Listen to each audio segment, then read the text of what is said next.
யாரெல்லாம் கணவனாரை வணங்குகின்றீர்களோ அவர்கள் கோயிலுக்கே போகிறார். கணவனாருக்கு எப்போ என்ன திருவள்ளுவர் வாசிக்க கூப்பிட்டாரு. வாசிக்கின்னு கூட்ட உடனே அந்த தண்ணி மட்டும் தான் கணத்துல அப்படியே விட்டு விளையாண்டாங்க. நம்மளும் என்ன பண்ணுவோம், இருங்க சீரியல் முடிட்டு அப்படின்னா சாப்பாடு போடுவேன், சீரியல் பார்த்துட்டா போடுறது, நம்ம சாப்பாடு போட மாட்டாங்க. சில பேர் சாப்பாடே போட மாட்டேன், எடுத்து ஆங்கில போட்டு சாப்பிடுவாங்க. ஆடு மாடு ஆயுள் போட்டு தானே சாப்பிடுவோம், யார் கூட ஆளுங்க அவசியம் கிடையாது. அப்போ கணவன் தான் கண் கண்ட தெய்வம். யாரெல்லாம் நடந்தவரும் கணவனாரை வணங்குகின்றீர்களோ, யாரெல்லாம் கணவனாரை வணங்குகின்றீர்களோ அவனை கோயிலுக்கே போகிறார். அடுத்தது மற்ற தெய்வங்கள்லாம். அப்போ அடுத்தது யார்? குரு. மாதா பிதா குரு. தினந்தோறும் தாய் தந்தையர், கணவன் மனைவி, குரு, குலதெய்வம் யாரெல்லாம் வழிபாடு பண்ணுறீங்களோ வாழ்க்கையில் எந்த ஒரு கஷ்டங்கள் வராது, அவங்க வாழ்க்கையில் உயர்ந்த நிலை அடைவார்கள். சிவபெருமானுக்கு நம்முடைய சார்பாக அனைவரும் சார்பாக பாத பூஜை செய்து இந்த உலகத்தில் உள்ள ஜீவராசிகள் எல்லாம் செழிப்பான வளர வேண்டிய என்று பிரார்த்தித்து அவர்களுக்கு பாதம் நடைபெற்றுக் கொண்டிருக்கிறது. அதே போல் எல்லாரும் கேட்கலாம், இன்னும் தனியாக இங்கே ஒரு அம்பாள் இருக்குது, அங்கே ஒரு அம்பாள் இருக்குது, சாமிக்கு ரெண்டு பொண்டாட்டியா அப்படி கேட்பாங்க. சாமிக்கு ஒரு மனைவி தான். என்றும் பாகம் பிரியாது. பாகம் பிரியாமல் இருக்கிறது கூடவே இருக்கிற சக்தி, அபிநா சக்தின்னு பேர். இது அம்பாள் தனியாக காட்சி கொடுக்குறது. இப்போ ஒரு திருக்கோயிலுக்கு போனோம்னா கணவனான மனைவி 2 பேர் ஒன்றா தான் கோயில் தரிசனம் பண்ணணும். சில பேருக்கு போக முடியாது, கணவனார் பல வேலை இருக்கும், பெண்கள் மட்டும் வருவாங்க. அதனால முந்தானியை வளமாக வைத்து நமஸ்காரம் பண்ணுறோம். எந்த ஒரு ஆலயத்துக்கு சென்றாலும் முந்தானி பிடிச்சிக்கின்னு, முந்தானி தான் கணவன், அதான் முந்தானி முடிச்சுன்னு போகிறோம் இல்லையா, முந்தானி தான் கணவனார். அந்த கணவனார் கூட இருக்கின்ற மாதிரி பாவனை செய்து இந்த எப்பெருமான வணங்குகின்ற போது தீர்க்க சுமங்கலியாக இருப்பார்கள். அந்த முந்தானியை தான் கணவனாக சொல்லி கோயிலில் முந்தானியை வச்சு தான் நமஸ்காரம் பண்ணுவாங்க. அப்போ அம்பாள் தனி கோலத்தில் இருக்கின்றாங்க. உள்ள சாமியில் பார்த்தீங்கன்னா மூலஸ்தானத்தில் ஒரு அம்பாள் இருப்பாங்க, மறுவரைக்குள்ள ஒரு அம்பாள் இருப்பாங்க. ஏன் இருக்கிறாங்க? சாமி கூட பாகம் பிரியாமல் இருக்கிறது. சிவாச்சாரம் நிவேதம் பண்ணாங்கன்னா சாமி நேரம் சாப்பிட்றது சாமி வைக்கக்கூடாது. அந்த அம்பாள்கிட்ட காமிச்சிட்டு அம்பாள் சாமிக்கு பரிமாறுவாங்க.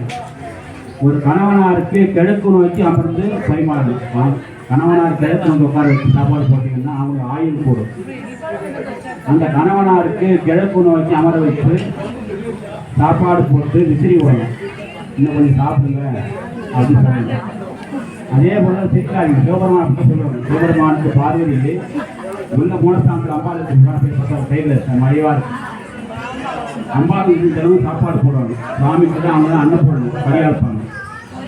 அப்போ அம்பாளுக்கு ஒரு சிவாலயத்தில் 3 அம்பாள் இருக்கு. பாகம் பிரியாமல் தனியாக மூலஸ்தானத்தில் எல்லாம் ஒரே அம்பாள் தான்.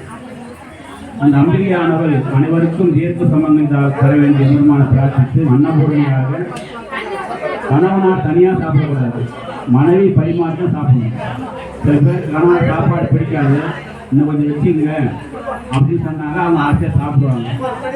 சாப்பாடு கேட்குற போது நான் சீரியல் பார்த்து தான் வருவேன், இந்த 2 சீரியல் இருக்குது, நீங்களே போட்டு சாப்பிட்டீங்கன்னா அது முறை கிடையாது, சாப்பாடு போடணும். அப்போ மீனாட்சியானவள் மதுரைக்கு அரசி மகாராணி. அந்த மகாராணி சிவபெருமானை பார்த்து சுவாமி கல்யாணத்துக்கு வந்துருங்க அப்படின்னு அழைக்கிறாங்க. சீக்கிரம் வந்துருங்கன்றாங்க. சாமி வரல, நேரம் கடந்து விட்டு சாமி வரவே.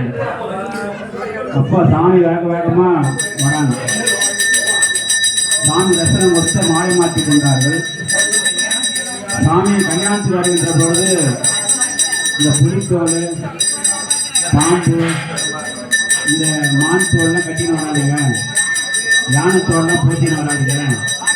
நல்லா சுந்தர கோலத்தில் அழகாக நகை அணிந்து கொண்டு எனக்கு ஈக்குவலாக வாங்கணும். சில பேர் ஆண்கள் பெண்கள் ஒன்றா வெளியிட்டாங்கன்னா மனைவி அழகாக பட்டுக்கூட கட்டியிருப்பாங்க. சில வீட்டில் கணவனார் பார்த்தீங்கன்னா சாதாரணமாக வருவாங்க. சில பேர் பார்த்தீங்கன்னா மங்களுக்கு, சில பேர் பார்த்தீங்கன்னாக்கா மனைவிக்கு ஈக்குவலாக மேட்சாக ட்ரெஸ் போட்டு வருவாங்க.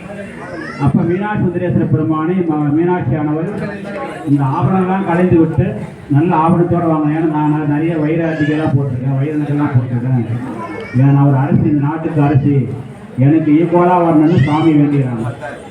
அதனால சாமி சுந்தர கோலத்தில் அழகு கோலத்தில் அந்த பாம்பெல்லாம் எடுத்துட்டு நல்லா வைடூரியம் வாணிக்கு புஷ்பராக கோமரம் சொல்லக்கூடிய நவரத்தின அணிகள் எல்லாம் சாமி போட்டு அழகாக பக்கத்தில் உட்காந்துருக்காங்க. சாமிக்கு திருமாங்கல்ய பூஜை. திருமாங்கல் உங்கள் இடத்துல ஓட எல்லாம் தொட்டு நமஸ்காரம் பண்ணி அக்ஷரம் எடுக்கூடாது, தொட்டு நமஸ்காரம் பண்ணி ஓம் ஐம்பரி மகாலட்சுமி மகான், ஓம் கஜலட்சுமி மகான், ஓம் தனலட்சுமி மகான், ஓம் மீனாட்சி மகான், அங்கையர் கண்ணிய மகான், காமாட்சி மகான், கமலாட்சி மகான்.